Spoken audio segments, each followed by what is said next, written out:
Hello everybody, welcome to our classroom. This is Rinky.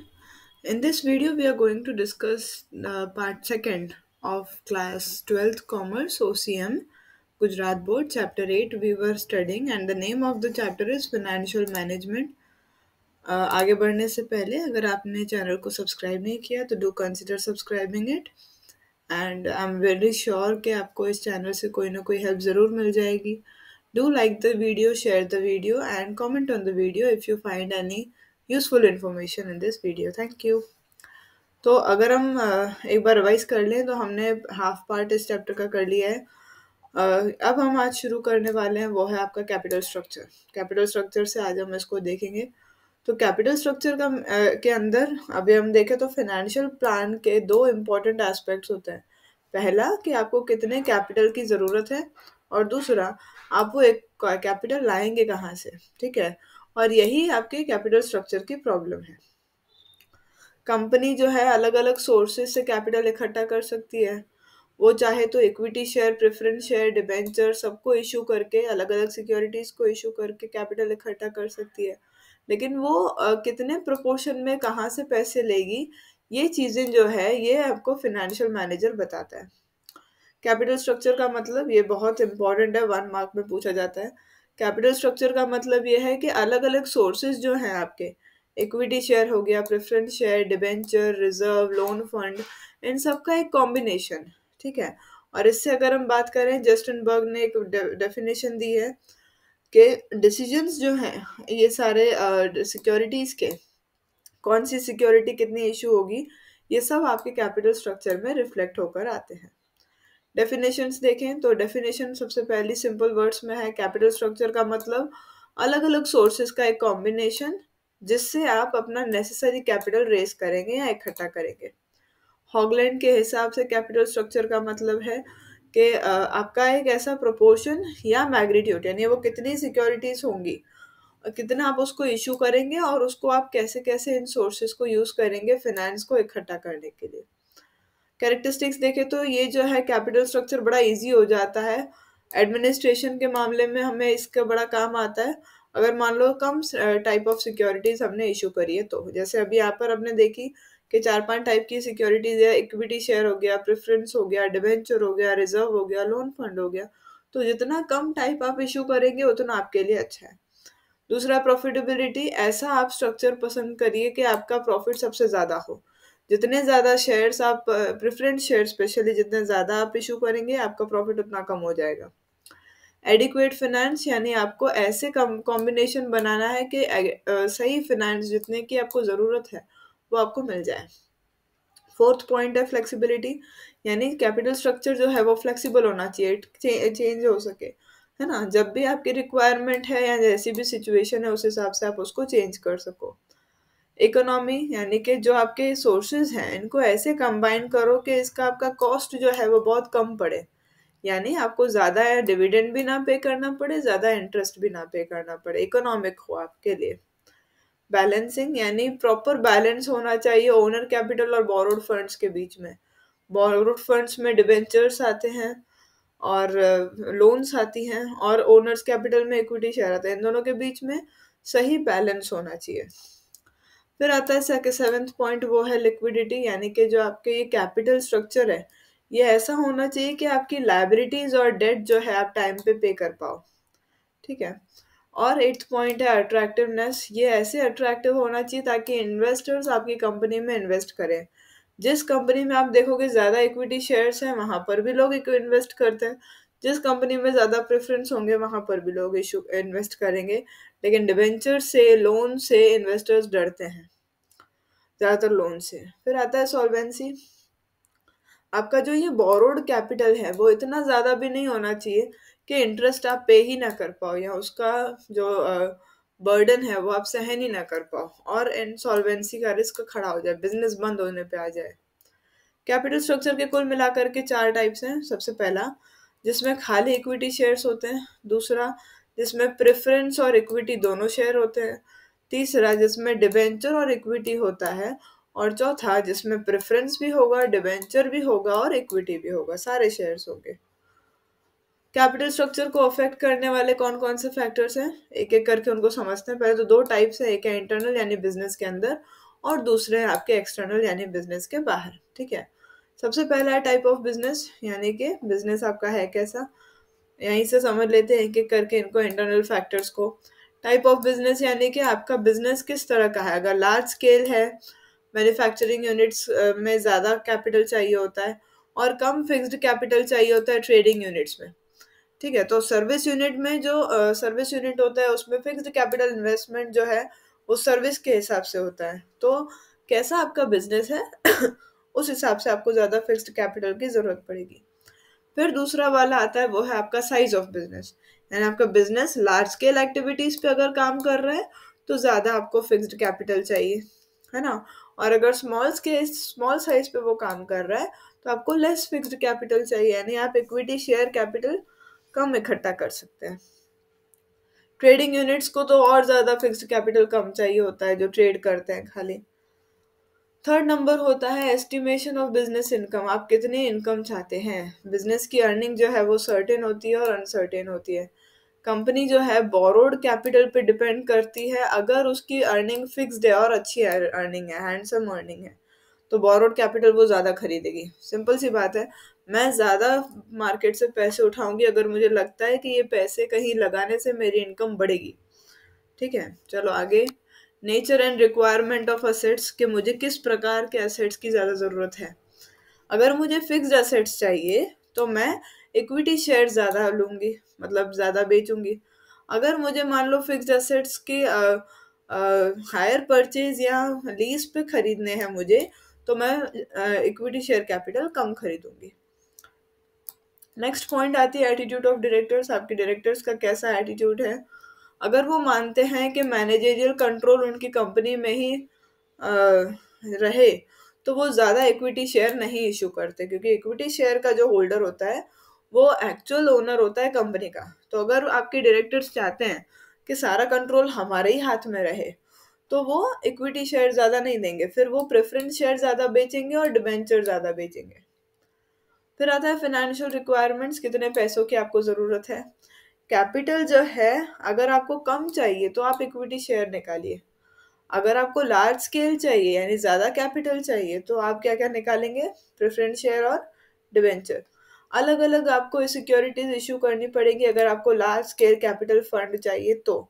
इसके सिवाय आप कैपिटल कैसे उसको फ्यूचर में आपको चाहिए, या लॉन्ग टर्म आपके कुछ ऑब्जेक्टिव्स हैं, प्लान्स हैं, या फ्यूचर ग्रोथ आप करने की सोच रहे हैं, तो आपको कैपिटल स्ट्रक्चर बनाते टाइम और फिर उस टाइम पे कुछ चेंजेस भी करने पड़ेंगे। लास्ट जो आता है वो है ड्यूरेशन ऑफ कैपिटल रिक्वायरमेंट, कितने टाइम के लिए वो कैपिटल चाहिए। अगर आपको परमानेंटली चाहिए, यानी बहुत जब तक आपका बिजनेस चले तब तक कैपिटल चाहिए, तो आप इक्विटी शेयर निकालिए। अगर कैपिटल आपको शॉर्ट पीरियड के लिए चाहिए तो आप डिबेंचर और प्रेफरेंस शेयर से भी इकट्ठा कर सकते हैं। ये थे सारे इंटरनल फैक्टर्स। अब आते हैं आपके एक्सटर्नल फैक्टर्स कौन कौन से हैं। तो एक्सटर्नल फैक्टर में आता है सबसे पहला, कैपिटल मार्केट में कौन सी कंडीशन है, बूम है कि डिप्रेशन है। ये आपने 11th कॉमर्स में अगर पढ़ा हो तो 4 कंडीशंस होती कैपिटल की, कैपिटल मार्केट की। तो अगर मान लो डिप्रेशन पीरियड चल रहा है तो लोग जो है वो डिबेंचर में इन्वेस्ट करते हैं, इक्विटी शेयर में नहीं। और जब बूम आता है तब वो इक्विटी शेयर में ज़्यादा इन्वेस्ट करेंगे, क्योंकि उनको पता है बूम के टाइम पे इक्विटी शेयर में ज़्यादा प्रॉफिट कंपनी अर्न करेगी और ज़्यादा डिविडेंड देगी। और प्रेजेंटली जो आपके कैपिटल मार्केट में ट्रेंड चल रहा है उस हिसाब से कैपिटल स्ट्रक्चर बनाया जाता है। प्रेजेंट रेट ऑफ इंटरेस्ट कितना है मार्केट में, अगर मान लो अभी रेट ऑफ इंटरेस्ट हाई है तो लोग जो हैं वो इक्विटी शेयर्स ज़्यादा खरीदेंगे, क्योंकि हाई इंटरेस्ट जो है कंपनी के ऊपर एक बर्डन बन जाएगा। यानी कंपनी ज़्यादा इक्विटी शेयर्स निकालेगी, डिबेंचर और ये सब नहीं निकालेगी। अगर इंटरेस्ट उसको ज़्यादा पे करना पड़ा तो प्रॉफिट कम हो जाएगा। डिबेंचर तब आपके इशू होंगे जब आपका रेट ऑफ इंटरेस्ट कम होता है, ठीक है, और डिबेंचर्स पे इंटरेस्ट दिया जाता है। Cost of capital, expenses of issuing security, security issue करने का भी एक अपना एक्सपेंस होता है, खर्चा होता है। तो जब कभी भी आपके खर्चे हैं, जैसे आपके मान लो प्रोस्पेक्टस इशू करना है, अंडरराइटिंग कमीशन देनी है, ब्रोकरेज देना है, तो ये सारे खर्चे भी होते हैं। कॉस्ट ऑफ कैपिटल जो है वो ज़्यादा होता है जैसे जैसे एक्सपेंसेस बढ़ते चले जाएंगे। तो ये जो एक्सपेंसेस है अलग अलग सिक्योरिटीज में अलग डिफरेंट होते हैं, और इसीलिए डिबेंचर पे ये एक्सपेंसेस कम होते हैं बाकी के सिक्योरिटीज के मुकाबले।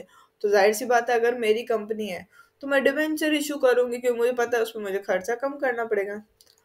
फोर्थ नंबर आता है वो है आपका लीगल रिस्ट्रिक्शंस, यानी सरकारी जो रिस्ट्रिक्शंस हैं। कैपिटल सिलेक्ट करते टाइम अगर हम देखेंगे उस टाइम पे लीगल रेस्ट्रिक्शंस तो हमारे लिए अच्छा है। कंपनीज एक्ट के हिसाब से जो कंपनी कैपिटल इकट्ठा कर रही है उसको कंपल्सरीली इक्विटी शेयर इशू करने पड़ेंगे। ये याद कर लेना, वन लाइनर में बहुत पूछा जाता है या एमसीक्यूज में, कि कंपनीज एक्ट के हिसाब से जो भी आप कैपिटल फंड इकट्ठा कर रहे हो तो आपको इक्विटी शेयर इशू करना सबसे ज्यादा जरूरी है। ऊपर भी अगर आपने चार ऑप्शंस देखे होंगे, इक्विटी शेयर हर ऑप्शन में मिलेगा आपको। साथ साथ में सेबी है, आरबीआई है, और कंपनीज एक्ट का जो प्रोविजन है, इन सबको भी कंसिडर करना पड़ता है। फिफ्थ नंबर आता है वो है आपका टैक्सेशन पॉलिसी। कंपनी जो है वो डिवेंचर इशू करती है अगर उसको ज़्यादा कैपिटल चाहिए और टैक्स का रेशियो हाई है। इसका एक रीज़न है, जब हम इंटरेस्ट का अमाउंट निकालेंगे तो आपका जो प्रॉफिट है वो डिडक्टेबल हो जाएगा, यानी ये इंटरेस्ट कट जाएगा, प्रॉफिट भी कम हो जाएगा, राइट। और इक्विटी शेयर तब पॉपुलर हो जाते हैं जब डिविडेंड या जो आपका प्रॉफिट है वो टैक्स फ्री हो जाता है या रेट ऑफ इंटरेस्ट उस पे, सॉरी, टैक्स का रेट जो है वो कम होता है। तो सिंपल सिंपल बात है, आपने कभी बैलेंस शीट तो बनाई होगी, 12th स्टैंडर्ड में आप आए हैं। तो जब हमारा डिविडेंड सॉरी डिवेंचर पे जो इंटरेस्ट होता है वो पीएनएल अकाउंट से हम माइनस करते हैं, है ना, प्रॉफिट से कम हो जाता है वो इंटरेस्ट, तो प्रॉफिट कम हो जाएगा। ऐसे में कम प्रॉफिट पे हमको कम टैक्स देना पड़ेगा। तो गवर्नमेंट, हमारी कंपनी तब डिबेंचर इशू करती है जब टैक्स का रेशियो हाई हो तब, और जब टैक्स का रेशियो कम होगा तो वो इक्विटी शेयर देगी, क्योंकि भले आप प्रॉफिट ज्यादा दिखा दो आपको टैक्स तो पे करना नहीं पड़ेगा उतना ज्यादा। चलो नेक्स्ट पॉइंट आता है वो है आपका इंस्टीट्यूशनल इन्वेस्टर्स। इंस्टीट्यूशनल इन्वेस्टर्स वो होते हैं जैसे इंश्योरेंस कंपनीज हो गई, बैंक्स हो गए, फिनेंशियल इंस्टीट्यूशंस हो गए स्टेट के या सेंट्रल गवर्नमेंट के। वो आपकी कंपनी के शेयर्स और डिबेंचर्स में भी इन्वेस्ट करते हैं, उनके अपने रूल्स और कंडीशंस के हिसाब से। इसका मतलब क्या हुआ, अगर मान लो मेरी कोई कंपनी है जिसमें कोई बैंक इन्वेस्ट कर रही है, तो वो इन्वेस्ट करने से पहले कुछ सर्टेन कंडीशंस मेरे सामने रखेगी। ट्रेंड्स और कंडीशंस इन इंस्टीट्यूशंस की पहले ही देखी जाती है, जैसे आप उनको अपने कैपिटल स्ट्रक्चर में जगह देते हैं, या तो फिर जब आप अपने कैपिटल स्ट्रक्चर को ऑल्टरेट कर रहे हैं या दोबारा बना रहे, कुछ चेंजेस कर रहे हैं, तब भी आप उसमें उनके कंडीशन को ध्यान दोगे। लास्ट पॉइंट है फॉरेन इंस्टीट्यूशनल इन्वेस्टर्स, जो हमने पहले भी पढ़ा हुआ है, एफआईआई और एक और आते हैं इन्वेस्टर्स। तो फॉरेन इन्वेस्टर इंस्टीट्यूशन वो होते हैं जो आपकी कंपनी, ऐसी इंस्टीट्यूशन जो बनी और रजिस्टर बाहर है, इंडिया के बाहर है, लेकिन उसका ऑब्जेक्टिव क्या होता है कि वो हमारे सिक्योरिटीज में, हमारे इंडिया में अलग अलग मार्केट्स में वो इन्वेस्ट करती है, ठीक है।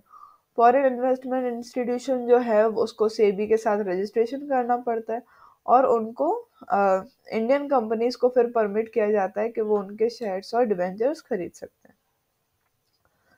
नेक्स्ट टॉपिक जो आता है वो है आपका वर्किंग कैपिटल, यानी दो टाइप के कैपिटल्स होते हैं हर बिजनेस में, एक होता है फिक्स्ड कैपिटल और एक होता है वर्किंग कैपिटल। फिक्स्ड कैपिटल किसके लिए चाहिए, फिक्स्ड एसेट्स के लिए जैसे land, building, machines. Working capital किसके लिए चाहिए, डे टू डे एक्सपेंसेस को पे करने के लिए। वर्किंग कैपिटल को नॉर्मली करंट असेट्स लेने के लिए लगाया जाता है, एग्जाम्पल है रॉ मटेरियल, डेटर और बिल रिसीवेबल, ठीक है। कंसिस्टेंटली ये मूव करते रहता है आपके बिजनेस में, और इसीलिए वर्किंग कैपिटल को अपने बोलते हैं life blood of the business. इसकी डेफिनेशंस देखें तो लिंकन, डॉरिस और स्टीवन के हिसाब से वर्किंग कैपिटल मतलब करंट असेट्स जो ज़्यादा होते हैं ओवर करंट लायबिलिटीज। इसकी एक फॉर्मूला होती है, अगर हम उसको लिख करके बताएं फॉर्मूला को, तो वो होता है CA minus CL is equal to working capital. Done, ये आपकी इसकी फॉर्मूला है जो आपको आगे चल के बड़े काम आएगी। चलो फिर आता है JS मिल के हिसाब से, जो सम ऑफ करंट असेट्स है सारे करंट एसेट्स को प्लस कर दो तो आपका जो आएगा वो होगा वर्किंग कैपिटल। ठीक है, चलो आगे इसका कंसेप्ट देखें तो इसमें भी दो टाइप्स होते हैं, एक होता है ग्रॉस वर्किंग कैपिटल और दूसरा होता है net working capital. Gross working capital मतलब टोटल करंट असेट्स, ठीक है, जैसे कि एग्जांपल है raw material, finished goods, debtor, bill receivable, short term security, ये सब। और नेट वर्किंग कैपिटल मतलब current asset minus current liability, मतलब जो अभी मैंने फॉर्मूला लिखी जो लिंकन, डॉरिस और स्टीवन के हिसाब से, वो नेट वर्किंग कैपिटल की फॉर्मूला है। ठीक है, इसका मीनिंग भी यही है, C A minus C L is equal to net working capital. जब आपके करंट लाइबिलिटीज कम होती है करंट एसेट की से, तो इसका मतलब है कि पॉजिटिव वर्किंग कैपिटल है। सीधी सी बात है, मान लो करंट एसेट 100 रुपए के हैं, करंट लाइबिलिटी 90 रुपए की है, तो आंसर पॉजिटिव आएगा। और अगर इसका उल्टा हो जाए तो आंसर नेगेटिव आ जाएगा। इसमें दोनों में डिफरेंस एक बार देख लें। तो मीनिंग क्या है इसका, ग्रॉस मतलब के total current assets, example bill receivable, debtor, short term marketable security और बैंक बैलेंस और कैश। नेट वर्किंग कैपिटल मतलब सी ए माइनस सी एल। ठीक है, लिक्विडिटी पोजीशन जो है इससे अपने को पता नहीं चलेगी कि कंपनी किस पोजीशन पे खड़ी है, वो नहीं पता चलेगा, लेकिन जो आपका नेट वर्किंग कैपिटल है उससे आपको लिक्विडिटी पोजीशन पता चल जाएगी। फिर आता है third point, financial position and management measurement, यानी इससे आपको ट्रू आइडिया अगेन नहीं मिलेगा कि कंपनी की क्या पोजीशन है अगेन फाइनेंशियली, लेकिन इससे आपको ट्रू आइडिया मिल जाएगा। अच्छा, एक सिंपल बात है, लिक्विडिटी पोजीशन मतलब कंपनी किस हालत में चल रही है अभी, उसमें कितना कैश है और ये सारी चीजें। फाइनेंशियल पोजीशन यानी कंपनी प्रॉफिट कर रही है और या नहीं कर रही है, उसको बोलेंगे फाइनेंशियल मैनेज पोजीशन। और लास्ट है इंक्रीज इन करंट लायबिलिटीज। अगर आपकी करंट लायबिलिटीज बढ़ती हैं तो ग्रॉस वर्किंग कैपिटल भी बढ़ेगा, लेकिन अगर यहाँ आपका करंट लायबिलिटी बढ़ा तो नेट वर्किंग कैपिटल नहीं बढ़ेगा। वर्किंग कैपिटल के कैरेक्टरिस्टिक्स को देखें। वर्किंग कैपिटल के कैरेक्टरिस्टिक्स में सबसे पहला आता है आपका शॉर्ट टर्म कैपिटल, यानी वर्किंग कैपिटल जो है वो काफ़ी कम टाइम के लिए होता है। इससे आप इन्वेस्ट कर सकते हैं करंट असेट्स में, यानी कि debtors, B R, bills receivable या शॉर्ट टर्म की जो सिक्योरिटीज होती है उनमें। फिर आता है लिक्विडिटी। वर्किंग कैपिटल का बेसिक फीचर है आपका लिक्विडिटी, यानी आप उसको इजीली कैश में कन्वर्ट कर सकते हैं। ठीक है, फिर आता है इसमें रिस्क कम होता है क्योंकि ये सर्कुलेट होते रहता है, शॉर्ट टर्म के लिए होता है और इसको इजीली कैश में कन्वर्ट किया जा सकता है, इसमें रिस्क जो है वो कम होता है। नेक्स्ट पॉइंट आती है वो है आपका चेंजिंग फॉर्म, यानी कि इसका फॉर्म जो है वो बार बार बदलते रहता है। हो सकता है कि आपके रॉ मटेरियल्स, हो क्या सकता है, होता ही है, रॉ मटेरियल्स आपके कन्वर्ट हो जाते हैं सेमी फिनिश्ड गुड्स में और उसके बाद उससे बन जाता है फिनिश्ड गुड्स। फिनिश्ड गुड्स को हम कन्वर्ट कर देते हैं डेटर्स में अगर क्रेडिट पे बेचा है, और कैश में अगर उसको कैश बेसिस पे बेचा है तो। ठीक है, मतलब ये पूरी एक साइकिल है, रॉ मटेरियल से सेमी फिनिश्ड गुड्स बने, उसमें से फिनिश्ड गुड्स बने, फिनिश्ड गुड्स को अगर कैश पे बेचेंगे तो कैश बन जाएगा, क्रेडिट पे बेचेंगे तो डेटर बन जाएगा। डे टू डे एक्सपेंसेस पे करने में सबसे पहली चीज जरूरत पड़ती है आपके वर्किंग कैपिटल की। इस पे कोई डेप्रिसिएशन नहीं लगता, आपने नोट किया होगा बैलेंस शीट बनाते टाइम, ना तो हम करंट असेट्स में किसी पे भी हम डेप्रिसिएशन नहीं लगाते, डेप्रिसिएशन हमेशा फिक्स्ड असेट्स पे लगता है। और इसकी ज़रूरत टाइप और फॉर्म ऑफ बिजनेस के हिसाब से होती है। अगर आपका बिजनेस जो है वो किस फॉर्म का है, किस टाइप का है, उस हिसाब से आपका रेशियो हर बिजनेस में वर्किंग कैपिटल का अलग अलग होता है। मूविंग ऑन, वर्किंग कैपिटल को कौन कौन सी चीज़ें हैं जो अफेक्ट करती हैं, फैक्टर्स कौन कौन से हैं जो वर्किंग कैपिटल को अफेक्ट करते हैं। तो सबसे पहला फैक्टर है जो, वो है आपका कि बिजनेस का टाइप और नेचर क्या है। ठीक है, एग्जाम्पल है ट्रेडिंग यूनिट्स जो हैं उनमें लार्ज स्टॉक चाहिए होता है, और क्रेडिट पे अगर आपको बेचना है तो आपको ज़्यादा वर्किंग कैपिटल चाहिए होगा। वर्किंग कैपिटल आपके इंडस्ट्री के हिसाब से भी चेंज होता है, एग्जांपल है गैस कंपनी, इलेक्ट्रिसिटी कंपनी, इन सबको कम चाहिए होता है, लेकिन लेबर इंटेंसिव में ज़्यादा वर्किंग कैपिटल चाहिए होता है। सेकेंड नंबर है साइज ऑफ बिजनेस। अगर स्मॉल बिजनेस है तो जाहिर सी बात है कम वर्किंग कैपिटल चाहिए, बड़ा बिजनेस है तो आपको ज़्यादा रिक्वायरमेंट हो जाएगी वर्किंग कैपिटल की। प्रोडक्शन साइकिल का मतलब क्या होता है कि आप कितना टाइम लगा रहे हैं रॉ मटेरियल को फिनिश्ड गुड्स में कन्वर्ट करने के लिए। ठीक है, उसको अपने बोलते हैं प्रोडक्शन साइकिल। ये 1 मार्क के लिए बड़ी काम की चीज़ है कि प्रोडक्शन साइकिल का मीनिंग क्या होता है, कि कितना टाइम पीरियड लग रहा है रॉ मटेरियल्स को फिनिश्ड गुड्स में कन्वर्ट करने के लिए। प्रोडक्शन साइकिल अगर मान लो ज़्यादा बड़ी है, तो यानी आपका रॉ मटेरियल से फिनिश्ड गुड्स बनने में बहुत ज़्यादा टाइम लगता है, तो वर्किंग कैपिटल आपको ज़्यादा चाहिए। एग्जाम्पल है कॉटन इंडस्ट्री, जूट इंडस्ट्री, इन सब में ज़्यादा वर्किंग कैपिटल चाहिए होता है क्योंकि प्रोडक्शन साइकिल बहुत लॉन्ग होती है। बेकरी और डेयरी इंडस्ट्री में ये साइकिल बहुत छोटी होती है और इसीलिए इनको कम वर्किंग कैपिटल की ज़रूरत होती है। नेक्स्ट पॉइंट आती है वो आपका प्रोडक्शन पॉलिसी और टाइप ऑफ डिमांड, यानी कि आप सीजनल गुड्स बनाते हैं, है ना। अगर मान लो आपके प्रोड्यूस्ड गुड्स की जो डिमांड है वो सीजनल है, ठीक है, तो पूरे साल में आपको वर्किंग कैपिटल की जरूरत नहीं पड़ेगी, बट उस टाइम पे पड़ेगी। एग्जाम्पल है कंपनी जो वोलन क्लोथ्स बनाती है वो पूरे 12 महीने बनाएगी, प्रोडक्शन तो करेगी, लेकिन सेल खाली कब रहेगा, विंटर सीजन में रहेगा। तो तब आपको वर्किंग कैपिटल कब चाहिए, ज्यादा विंटर सीजन में चाहिए। Stock pile of raw materials, यानी आप कितना रॉ मटेरियल्स अपने पास इकट्ठा करके रखते हैं, है ना। अगर मान लो कभी ऐसा होता है कि आपका जो स्टॉक पाइल है वो उसकी सप्लाई जो है वो इरेगुलर है या कुछ ही सीजन्स में वो अवेलेबल होती है, तो ऐसे में आप बहुत बड़ा अमाउंट जो है रॉ मटेरियल में इन्वेस्ट करके रखते हैं ताकि पूरे साल आपको रॉ मटेरियल की ज़रूरत यानी दिक्कत ना हो। सिक्स्थ पॉइंट आती है वो है आपका क्रेडिट पॉलिसी। वर्किंग कैपिटल आपको कम चाहिए अगर आप कैश बेस पे ज़्यादा सेल्स करते हैं, लेकिन अगर आप क्रेडिट बेस पे ज़्यादा सेल करते हैं तो वर्किंग कैपिटल ज़्यादा चाहिए। इसी हिसाब से वर्किंग कैपिटल कम चाहिए अगर रॉ मटेरियल्स आसानी से क्रेडिट पे मिल जाते हैं, और अगर रॉ मटेरियल्स आप कैश पे खरीदते हैं तो वर्किंग कैपिटल ज़्यादा चाहिए।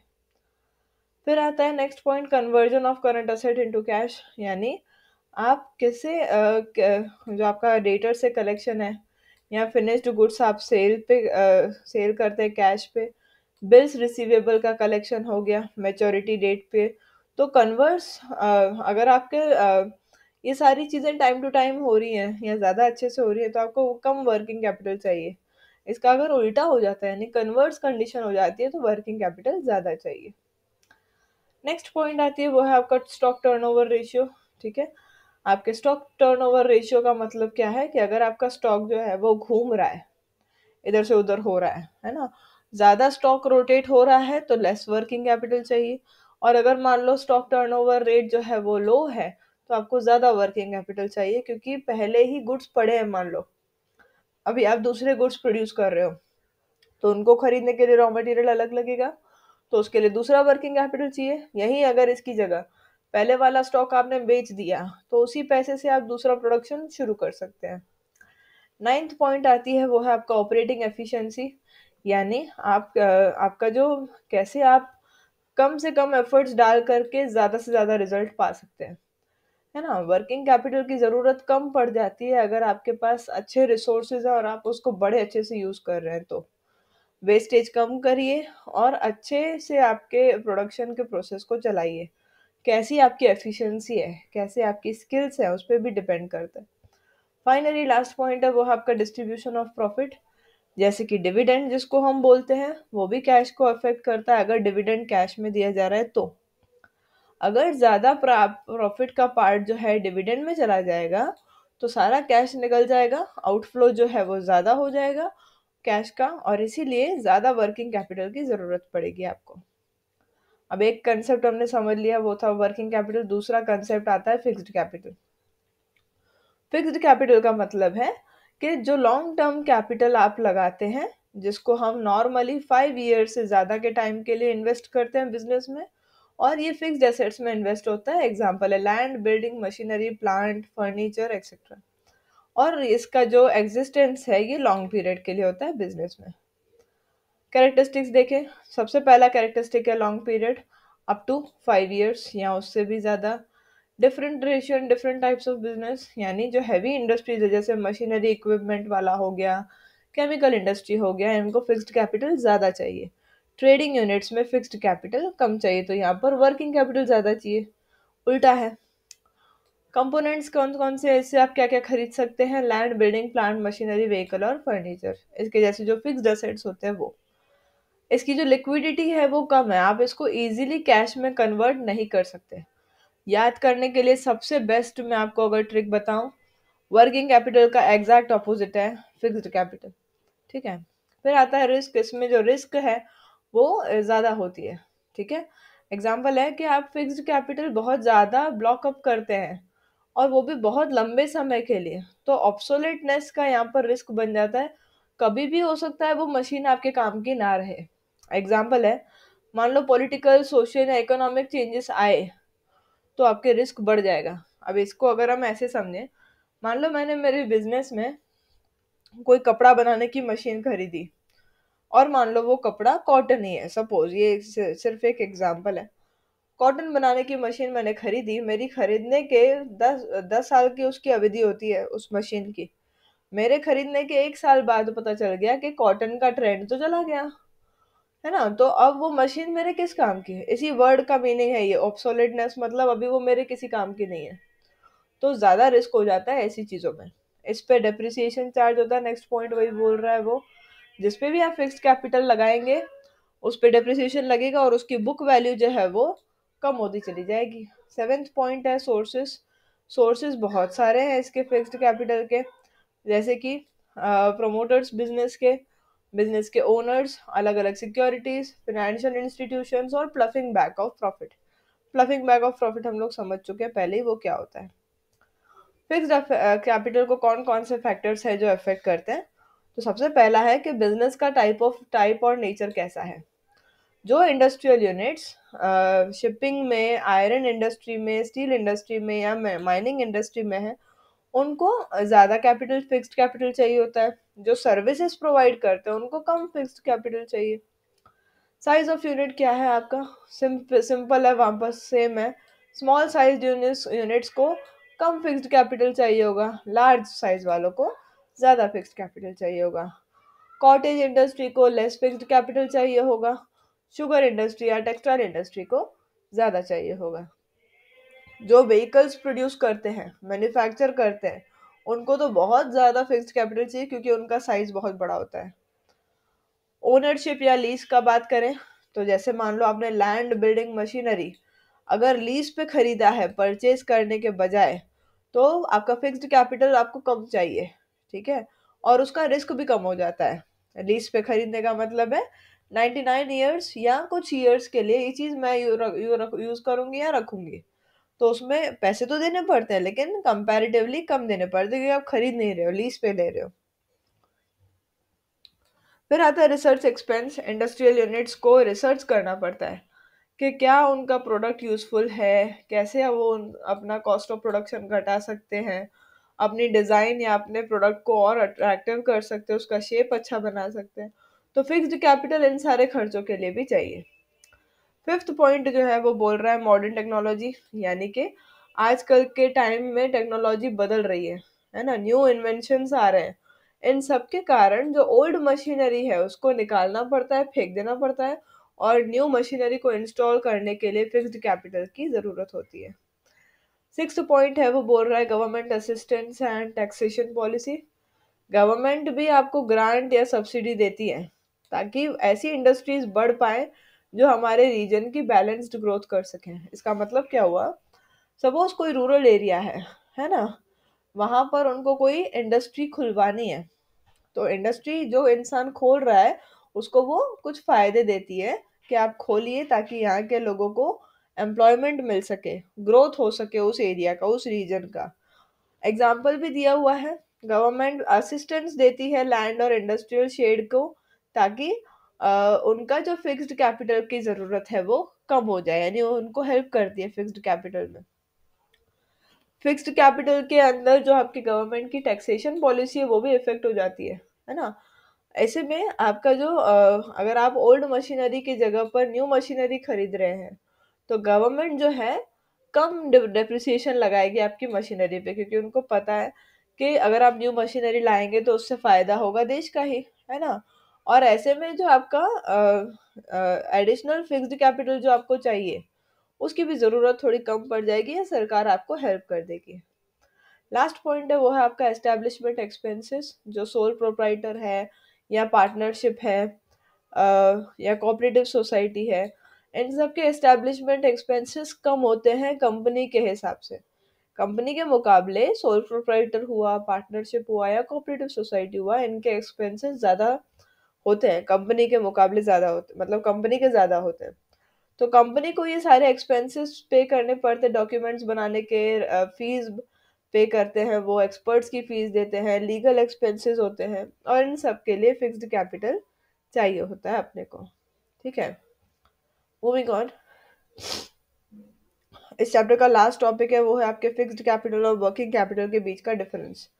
तो सबसे पहला है कि फिक्स्ड कैपिटल को हम लैंड, बिल्डिंग, मशीनरी और फर्नीचर खरीदने में यूज कर सकते हैं। वर्किंग कैपिटल से हम करंट सॉरी करंट असेट्स ले सकते हैं। एग्जांपल है raw material, finished goods, debtor, bill receivable, ये सब। इसमें पीरियड जो है वो लॉन्ग पीरियड होता है फिक्स्ड कैपिटल में, यहाँ पर शॉर्ट पीरियड होता है। शॉर्ट पीरियड के लिए आपके पैसे ब्लॉक्ड अप रहते हैं। लिक्विडिटी, इसको आप ज़्यादा जल्दी से कन्वर्ट नहीं कर पाएंगे कैश में। इसमें लिक्विडिटी ज़्यादा है क्योंकि आप इसको बहुत जल्दी कैश में इजीली कन्वर्ट कर सकते हैं। यहाँ पर रिस्क ज़्यादा है क्योंकि लंबे समय के लिए पैसे अटकेंगे। यहाँ पर रिस्क कम है क्योंकि कम समय के लिए पैसे अटकेंगे। इसकी रिक्वायरमेंट फिक्स्ड कैपिटल की क्यों है? फिक्स्ड एसेट खरीदने के लिए, example land, building, plant, machinery. इसकी रिक्वायरमेंट क्यों है? डे टू डे एक्सपेंसेस को पे करने के लिए, जैसे कि वेजेस, सैलरी और रॉ मटेरियल खरीदना। सोर्सेज क्या हैं इसके? ये कैपिटल जो है वो हम इशू ऑफ शेयर्स या डिबेंचर्स या तो फाइनेंशियल इंस्टीट्यूशन से खरीद ले सकते हैं। जबकि ये वाला जो वर्किंग कैपिटल है वो ट्रेड क्रेडिट, बैंक ओवरड्राफ्ट या इंडिजीनियस बैंकर से हम खरीद सकते हैं। इंडिजीनियस बैंकर्स यानी हमारे खुद के इंडिया के बैंकर्स। डेप्रिसिएशन लगता है फिक्स्ड एसेट्स पे, फिक्स्ड कैपिटल से जो हम खरीदते हैं फिक्स्ड एसेट उसके ऊपर डेप्रिसिएशन लगता है, जबकि वर्किंग कैपिटल के ऊपर कोई डेप्रिसिएशन नहीं होता। फाइनली चैप्टर पूरा हुआ। Thank you so much for your patient hearing. अगर आपको ये वीडियो यूजफुल लगा तो प्लीज़ इसको लाइक, शेयर और सब्सक्राइब करिए हमारे चैनल को। आपके से जितने सजेशंस हैं या आप कुछ हेल्प चाहते हैं तो do comment in the comment sections below. Thank you so much for your patient hearing. Have a good day.